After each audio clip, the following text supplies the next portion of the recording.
ब्रज धाम में ऐसी मान्यता है कि इस स्थान पर श्री कृष्ण स्वयं सुख की टोकरी लिए घूमते हैं और कहते हैं आनंद लो आनंद। ऐसी ही एक आनंदमयी और हृदय को तृप्त करने वाली कथा है श्री कृष्ण और एक मालिन की। इस कथा में प्रभु की लीला भी है, भक्त की भावना भी और फल की प्राप्ति भी। आइए मैं आपको इस वीडियो के माध्यम से इस कथा से साक्षात करवाती हूँ कि कैसे इस सृष्टि के रचयिता एक भक्त की भावना पर मोह जाते हैं।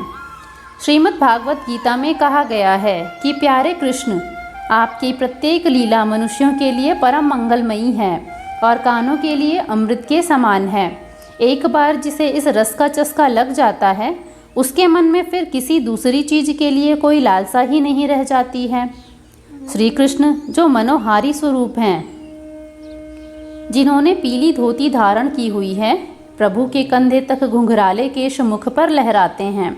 वह कमनीय कंठ में कटुता और पाँव में नुपुर पहने हुए हैं। ऐसी उत्तम छवि की कल्पना मात्र ही अत्यंत सुखद है। एक दिन नंद बाबा और यशोदा मैया के दुलारे श्री कृष्ण प्रातःकाल जल्दी उठकर अपनी बाल्यकाल की लीला अपनी मैया को दिखाने लगे।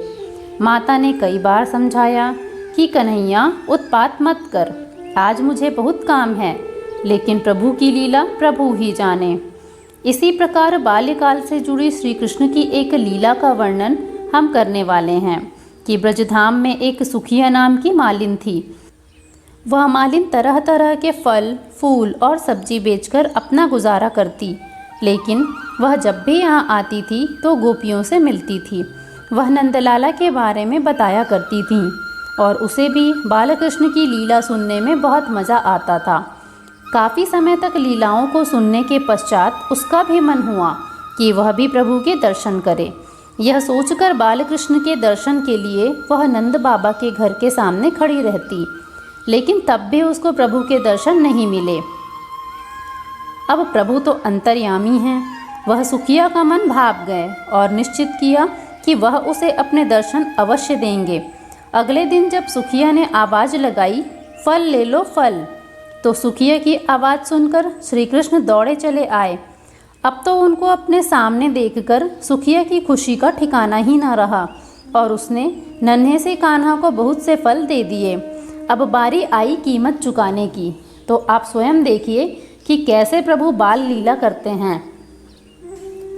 फल की कीमत चुकाने के लिए श्री कृष्ण बार बार महल के अंदर जाते और मुट्ठी में अनाज लाने की कोशिश करते, लेकिन सारा अनाज रास्ते में ही बिखर जाता। ऐसे में प्रभु सुखिया को मात्र 2-4 दाने ही दे पाए, जिसको प्रेम पूर्वक लेकर सुखिया वापस लौट आई। वह मन ही मन खुशी से फूले नहीं समा रही थी कि आज उसने अपने हाथों से कान्हा को फल दिए और उन्होंने वह फल खाए। यही सब विचारते हुए जब वह घर पहुंची तो उसके मुख से निकल पड़ा, अरे यह क्या?